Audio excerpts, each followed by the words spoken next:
I've been around long enough to know that most crime stories don't start with a scream in the night or a gunshot echoing down an alley. More often, they begin with something ordinary, a detail out of place that slowly unravels into a nightmare. This one started with fishermen on a quiet lake at the edge of town, near the old dam. The sun had just begun to set when two locals, regulars in the area, noticed their line snag on something heavy. At first, they thought it was a log, maybe a chunk of debris washed down from the dam. But when they pulled harder, the thing didn't budge. The water churned, their rods bent, and one of them cursed under his breath as if wrestling a creature from the deep. After several minutes of struggle, something finally broke the surface. They expected rotten wood or a dead fish. Instead, a pale, gray shape emerged, slick with weeds and silt. The men froze. What they saw wasn't natural, and it sure as hell wasn't a log. The figure was human-shaped, encased in rough, cracked concrete. A face, or something that resembled one, pressed faintly beneath the surface. The longer they stared, the clearer it became, this wasn't a statue. Or if it was far too real for comfort. One fisherman dropped his rod and staggered back. The other muttered a prayer. Neither dared touch it again. In the silence that followed, the only sound was the ripple of the lake against the concrete mass. Fear does strange things to men who believe they've seen everything nature can throw at them. But this wasn't nature. They scrambled for their phones, hands trembling, and called the police. The dispatcher on duty must have heard the panic in their voices, because within minutes, squad cars rolled down the gravel path to the dam. By the time the first officers arrived, the fishermen had already pulled their boat to shore and were pacing like trapped animals. Flashlights swept over the water, catching glimpses of the grotesque shape floating just below the surface. Officers roped off the area, trying to calm the men down while radioing for backup. I wasn't there yet, but I'd hear about it within the hour. The way the cops described it later, the whole place felt wrong, like the air had grown colder, heavier. As if the lake itself didn't want to give up its secret. That's how this case landed on my desk. I've handled murders, disappearances, robberies gone bad. But when they told me about a body sealed inside concrete, bobbing like some forgotten relic, I felt a weight settle in my gut. This wasn't an accident. Someone had wanted it hidden, buried beneath the water and time itself. Back at the lake, the fishermen watched from a distance, arms folded tight across their chests. They'd come for fish, and instead, they'd dredged up a corpse in stone. The kind of story they'd never be able to forget, no matter how hard they tried. And me? I knew even before I saw it with my own eyes, this was no ordinary case. This was the beginning of something buried deep, something the town had tried to forget. But the past doesn't stay quiet forever. When the call came through, I was sitting in my office staring at a stack of old case files that nobody cared about anymore. Missing persons, thefts, a couple of open homicides, unfinished stories collecting dust. The desk phone buzzed, and the duty sergeant's voice on the other end was tight, almost hesitant. "Harry, you might want to come down to the dam. We've got something." I asked what it was, but he only said, "You should see it yourself." That kind of answer always means trouble. By the time I arrived, blue and red lights flickered across the shoreline, reflecting off the dark water. A handful of officers stood behind yellow tape, their boots planted in the damp soil. The fisherman who had made the discovery sat off to the side, still pale and wide-eyed, wrapped in blankets the paramedics had given them. The object, or what they were calling the statue, lay half-submerged near the edge of the lake, too heavy to haul onto land. Flashlights danced over its coarse surface, revealing cracks in the cement, water plants tangled like ropes, and just beneath it all, outlines that were too perfect, too human. I stepped closer, crouched, and let the light from my own torch trace over the contours. A shoulder. An arm bent unnaturally against the hardened concrete. A jawline pressing faintly from beneath the rough surface. I've seen plenty of bodies in my career, but never anything like this. One of the uniforms muttered behind me, "Looks like a damn statue." "No," I said quietly. "This is no statue." The concrete was old, brittle at the edges where the water had gnawed away. Whoever had done this hadn't wanted a body found. They'd wanted it erased. The captain of the local precinct came over, his hands shoved into his coat pockets. He tried to keep his voice steady, but I could hear the unease beneath it. "We'll need you on this one, Harry. Too strange for us.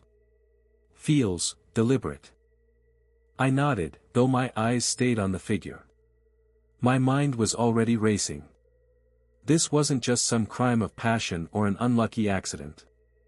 Someone had gone to the trouble of encasing a body in concrete and sinking it here, right by the dam. That takes planning, strength, and the kind of cold resolve you don't find in amateurs. The fishermen gave their statements. One of them swore he felt like he was fighting a beast when he tried to reel it in, the weight of it nearly capsizing their boat. Both of them said the same thing: when they saw the human shape, they knew instantly it wasn't right. I could see the fear still clinging to them, even as they spoke. They'd been brushed by death, and it left a mark. I looked out over the water. Dark, restless, carrying decades of secrets. Something stirred in my memory, cases I'd read about years ago. Men disappearing during the construction of this very dam. Stories of workers who never made it home, accidents that didn't quite add up. Rumors swept under the rug by officials who wanted the project finished at any cost. The town had whispered about it back then, but whispers die fast when money and power are involved. Now, standing there with the smell of algae and cold concrete in the air, I realized those whispers might not have been rumors after all. "Get it transported carefully," I told the officers. "Don't chip away at it until the forensics team is ready. If there's a body inside, and there is, it's evidence. Every crack, every mark will tell us something." The captain frowned. "You think this is connected to those old stories?" "I think," I said, straightening up, "that the past has a way of clawing its way back. And this lake, it's about to tell us everything it's been hiding." The men exchanged uneasy glances. I couldn't blame them. There's something about water, it doesn't forget. It holds on to what you throw in, whether it's a rusted anchor, a secret, or a body. As I left the scene that night, the figure still half swallowed by the lake, I couldn't shake the feeling that this was only the beginning. One body meant there could be more. And if I was right about the dam, about the disappearances, then we just cracked open a graveyard that had been sealed for decades. And I'd be the one to dig up the truth. The morgue is never a pleasant place, but that morning it felt more oppressive than usual. The concrete figure had been hauled in overnight, dripping lake water across the tiled floors, leaving a trail like some grotesque relic dredged from the bottom of the world. I stood there with the medical examiner, waiting as his team prepared to crack open what had been sealed for decades. The smell hit first: damp cement, algae, rust. Then came the sound, chisels and hammers biting into brittle stone, sending sharp echoes bouncing off the cold walls. Bit by bit, the shell began to flake away. It didn't take long before we saw it: something pale, something soft, something that should never have been there. A hand, curled inward, its skin waterlogged and gray. Even after all these years submerged, the body had kept its shape, grotesque in its preservation. One of the younger assistants turned his head and muttered, "Christ Almighty." The medical examiner, a man named Ellis who had seen his share of horrors, kept his voice steady. "Looks like male. Judging by the build." He paused, scraping away another layer of concrete. "Cause of death isn't clear yet, but I can already tell you, this wasn't quick. Whoever did this wanted him gone forever." I leaned closer, careful not to touch.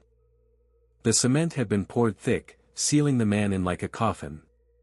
You don't go through that kind of trouble unless you're hiding something very, very ugly. Ellis motioned me over as more of the body came free. The head slumped to one side, hair matted with slime, jaw partially exposed. What struck me wasn't the decay, it was the positioning. The arms bent awkwardly, the legs twisted. Not natural. Forced. This man wasn't just killed, Ellis murmured. He was posed. Maybe restrained before the cement. See these marks? He pointed at faint grooves along the wrists. Rope or wire, probably. I let the word settle in the stale air. Murder, deliberate and methodical. And old. At least 30, maybe 40 years by the state of decomposition. Could be one of those construction workers, I said quietly. Ellis frowned. What construction workers? The dam, I replied. There were disappearances back then. Men who never came home. People said they drowned, fell into machinery, got drunk and wandered off. But nobody ever proved it. Ellis shook his head. If this is one of them, someone went to a lot of trouble to keep him from being found. I stepped back, staring at the figure now laid bare on the steel table. The concrete shell lay broken in chunks on the floor, like shattered armor. Inside was just a man, nameless, faceless after so many years, but murdered all the same. Something about the scene stuck with me. Not just the brutality, but the silence it carried. Whoever this was, he'd been erased from the record, entombed beneath water and cement. And yet here he was, dragged back into the light. The police captain came in then, his face pale as he took in the sight. We'll need to run dental, DNA, anything we can. But if you're right, Harry, this could stir up old ghosts. Ghosts don't scare me, I told him. Living men do. And if this is tied to the dam, then someone made sure the past stayed buried. That kind of power doesn't just vanish. It leaves traces. Ellis peeled off his gloves, exhausted already. You'll want to check the archives. See who was reported missing during the build. It won't be pretty reading. I nodded. I was already planning on it. I left the morgue with the image of that cement coffin burned into my mind. The dead man hadn't spoken, but his body had. And it was telling me one thing loud and clear, this was only the first. The town archives smelled of dust and old secrets. Rows of cabinets lined the narrow room, each drawer filled with forgotten reports, permits, and newspapers yellowed by time. I'd been here before, but this time I wasn't chasing vague rumors. I had a body sealed in concrete as proof that something rotten had happened decades ago. The clerk on duty, a thin woman with glasses, looked at me over the rim of her mug. You again, detective? What's the interest in the dam now? Old disappearances, I said flatly. Workers who never came home. I need employment records, accident reports, anything tied to construction. She frowned, reluctant, but after a few minutes of searching, she rolled out a cart stacked with files. Take your pick. Most of this hasn't been touched in years. I dug in. The reports painted a picture that was far from official. On paper, the dam's construction had been a success story, finished ahead of schedule, bringing jobs and progress. But between the neat lines of type, I saw the cracks. Accidents that were barely detailed. Names marked, disappeared, with no follow-up. Men listed as, quit without notice, yet never showing up anywhere else afterward. And always the same explanation, construction hazards, heavy machinery, drinking, careless workers. But it was the testimonies buried in local newspapers that caught my attention. A few brave voices had spoken out at the time, wives who swore their husbands were taken in the night, fellow workers who whispered about fights with foremen, threats made in the shadows. Most of these stories were brushed off as hysteria. I copied every name, every date. The more I read, the more it looked like a pattern of silencing. Men who asked too many questions about missing supplies, money skimmed off contracts, or safety corners cut, those were the ones who vanished. By late afternoon, my eyes burned from the dim light. That's when I found the lead that mattered. A signed statement from a man named Walter Crane, dated nearly 40 years ago. At the time, he'd been a night shift supervisor.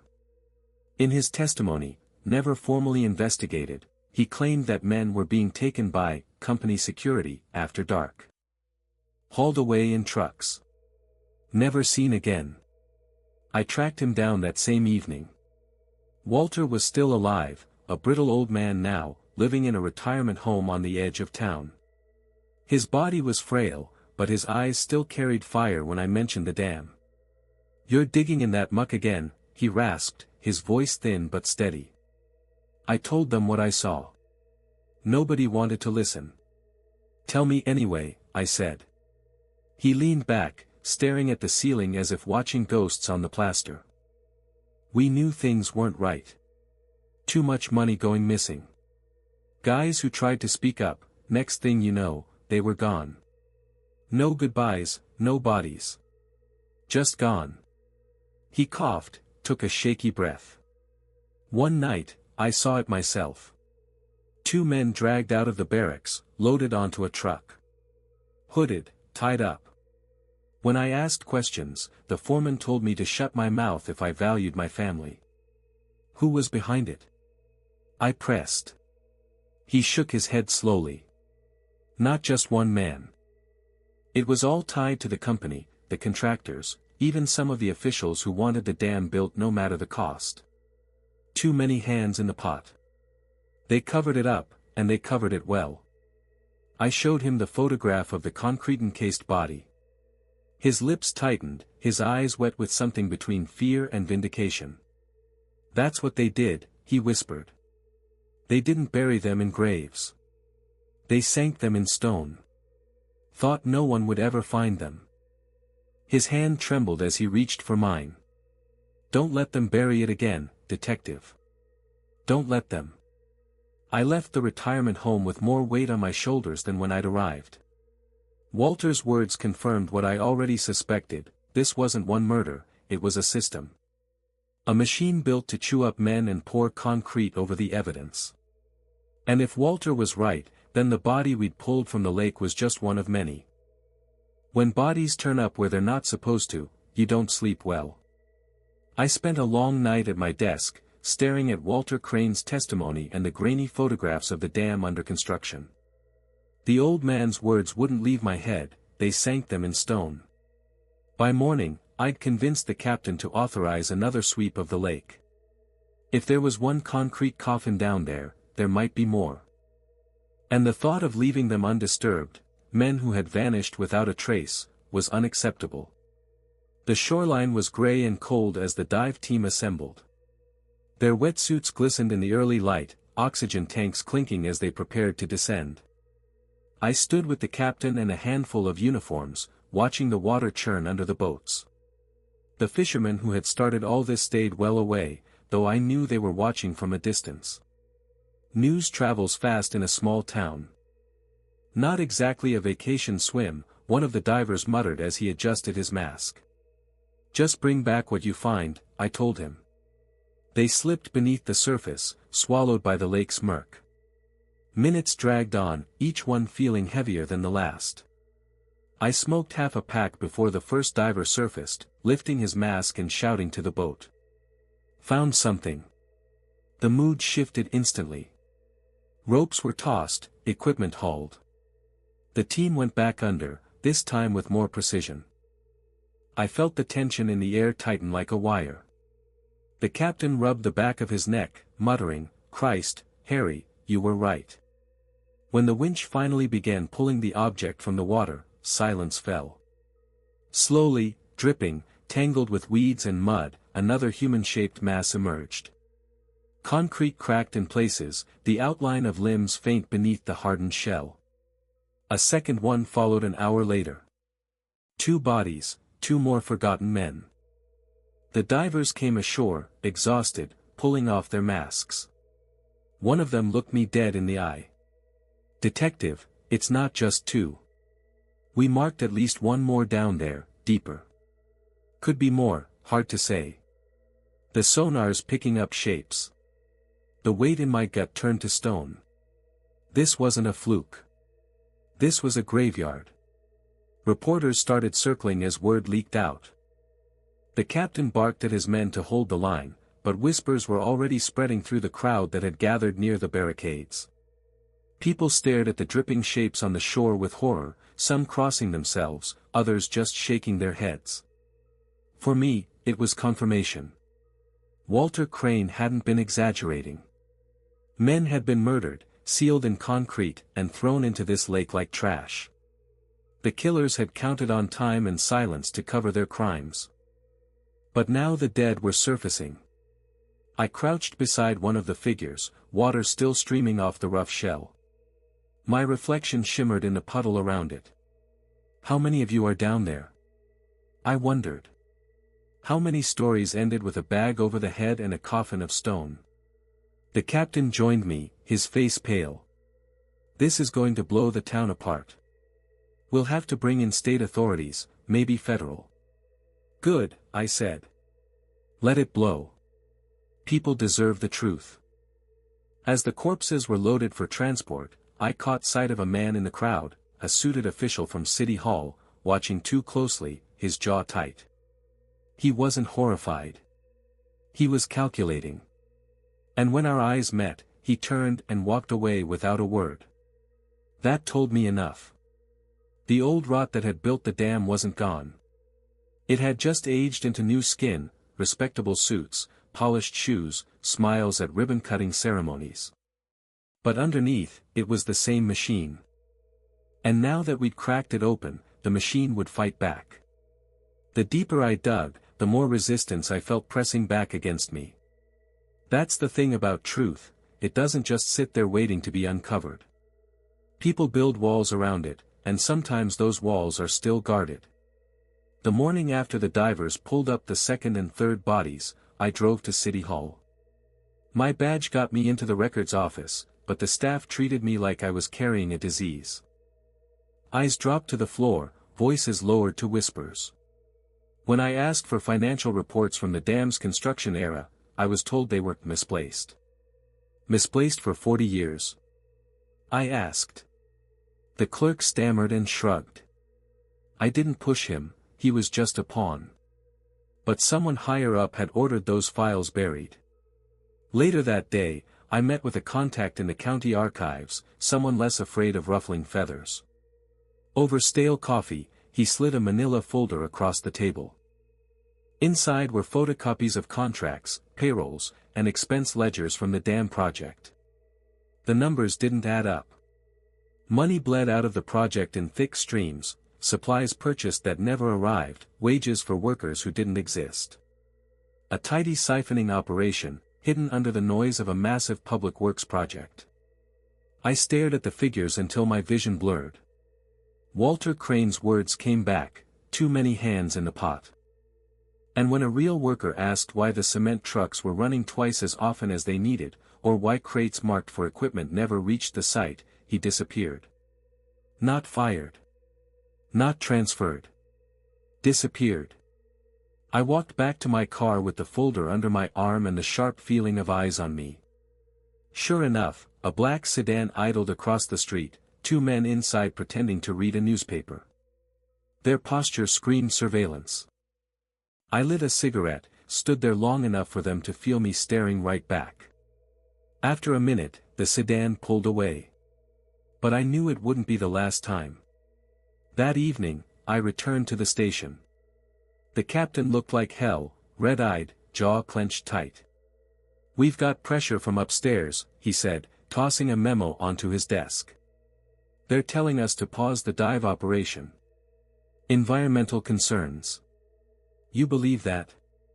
I picked up the paper. Bureaucratic doublespeak.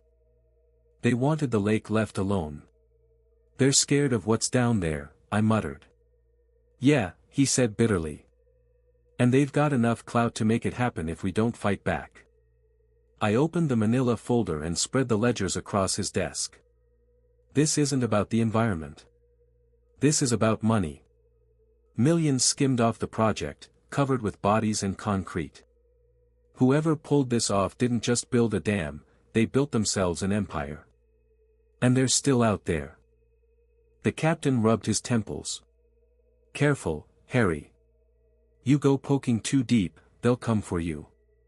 I gave a humorless smile. Let them. At least then I'll know I'm close. We sat in silence for a moment, the hum of the fluorescent lights buzzing overhead.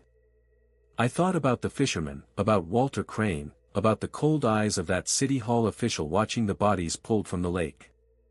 All threads of the same web. This wasn't just history anymore. It was alive, breathing, protecting itself. I packed up the papers and stood. Get me clearance to keep diving. If they shut us down, we lose our chance.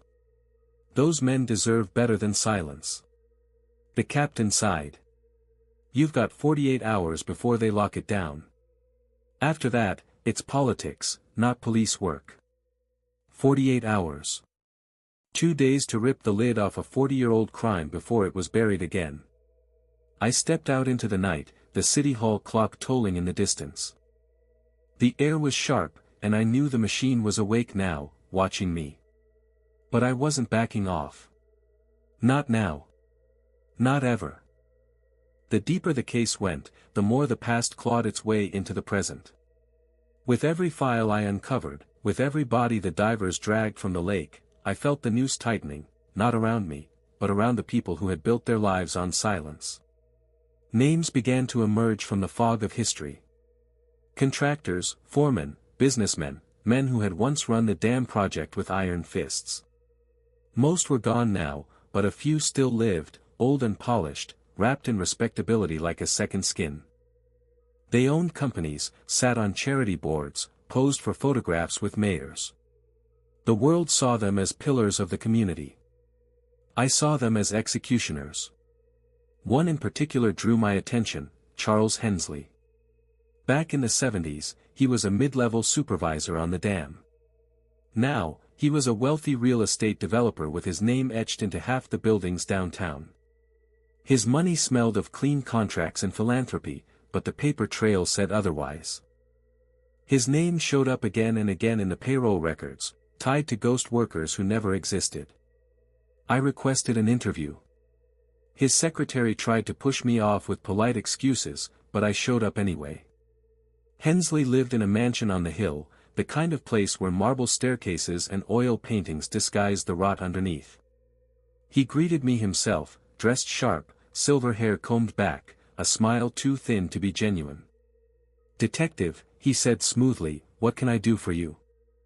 I didn't waste time. I laid out the photographs of the concrete-encased bodies on his polished oak table. His smile faltered, just for a second. "Enough. These men were buried under your dam," I said. "They were workers, your workers.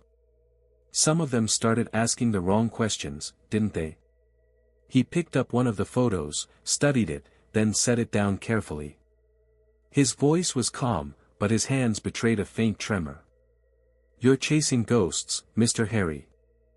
That project was 40 years ago. You think anyone alive today could tell you what happened?" "I think you already did," I replied. For a long moment, we just stared at each other. Then he leaned forward, his voice dropping. "Be careful. Digging up the past is dangerous. Not everyone wants the truth. Not everyone forgives a man who forces it into the light." I left the mansion with more certainty than I had going in. Hensley wasn't just connected, he was complicit. And he knew the walls around him were starting to crack. That night, Walter Crane called me from the retirement home. His voice was hoarse, urgent. "They came here," he whispered. "Two men, asking questions about you. Told me to keep my mouth shut about the dam. Said accidents happen to old men." My stomach tightened. The machine wasn't just awake, it was moving, trying to erase witnesses before they could talk. "Stay inside, Walter," I told him. "I'll make sure someone watches the place." But even as I said it, I knew the reach of these men was long, and my time was running short. The next morning, I met with the captain again. I showed him the files linking Hensley and the other surviving supervisors to the payroll fraud. I told him about Walter's warning, about the black sedan that kept tailing me. The captain rubbed his jaw. We can't sit on this anymore. The press already smells blood. You ready to put them in the spotlight? Not just ready, I said. It's the only way we'll keep them from burying us with the evidence. We plan to go public with the findings. Witnesses, ledgers, bodies, everything. The town needed to know the truth, and the men responsible needed to feel the ground shake beneath their feet. As I left the station, I caught my reflection in the glass door. Tired eyes, trench coat worn thin, but still standing. I'd dragged enough secrets from the lake to sink myself 10 times over. Now it was time to see if the living ghosts of this town could finally face justice. And if they couldn't, then I'd drag them into the light myself. By the time the news broke, there was no turning back. The captain held a press conference on the courthouse steps. Rows of microphones caught his every word as he confirmed what the town had whispered for decades: the dam had been built on blood and silence. Behind him, I watched the crowd's faces twist in shock, anger, disbelief. For some, it was vindication. They had lost fathers, brothers, husbands to accidents that never made sense. For others, it was betrayal. Their community had been founded on a lie. The surviving names were read out: Charles Hensley, Richard Maynard, and a handful of others, men who had worn respectability like armor for 40 years. Warrants followed. The old guard was dragged into the light, their legacies stained with concrete dust and the bones of the forgotten. Hensley was the first to crack. When the evidence was placed before him, ledgers, witness statements, the bodies themselves, his polished veneer crumbled. He tried to spin it as the excesses of a different era, men caught up in greed, making hard choices to keep the project alive. But no choice justifies turning men into stones at the bottom of a lake. I testified at the hearings, laying out the path I had followed. The fisherman's find, the morgue, Walter Crane's trembling voice, the dive team's discoveries. The courtroom air was heavy, reporters scratching notes while the old men sat hunched at the defense table, their suits suddenly too big for their frames. Walter was brought in to testify too. Frail, trembling, but resolute. He told the jury what he had seen: the trucks at night, the men taken away, the warnings whispered by foremen. His voice shook, but every word landed like a hammer. For a moment, I saw him not as a broken old man but as the whistleblower he had always been, finally heard, finally believed. The verdicts came swift. Guilty. Conspiracy, fraud, multiple counts of murder. Even in their twilight years, the weight of justice fell hard. Some would spend the rest of their lives behind bars. Others, stripped of wealth and honor, had only shame left to carry. But justice is never clean. The town reeled. Families of the guilty shrank under the glare of public hatred. Some people asked why we couldn't have left the past buried, why we had to open wounds that could never heal. I didn't blame them for asking. Truth cuts deep, and scars don't always comfort. When it was over, I went back to the lake. Evening light draped across the water, soft and golden, masking the darkness beneath. The dam loomed in the distance, its concrete face unflinching, as if mocking the very men it had devoured. I lit a cigarette and stood at the spot where the fishermen had first pulled up their line. Ripples spread across the surface, gentle, indifferent. That's when I said it aloud, maybe to myself, maybe to the ghosts. Truth always rises to the surface, even if you try to drown it in stone. The wind carried the words across the lake, where once silence had reigned. For the first time since this started, I felt the case settle. The men who had been lost finally had voices again, carried not by whispers but by testimony, headlines, and the weight of evidence. The machine had been broken, its operators exposed. But I also knew the world didn't end neatly. There would always be another case, another secret waiting beneath the calm. That's the curse of my line of work. Dig too long in the past, and you find it staring back at you. Still, as the smoke curled into the sky, I felt something close to peace. This town, for all its scars, finally knew the truth. And me? I had another story to carry. Another scar etched into memory. Another reminder that even after decades, the dead demand to be heard. I dropped the cigarette into the water and turned to leave. The ripples swallowed it whole, but not the truth. The truth would linger. Always.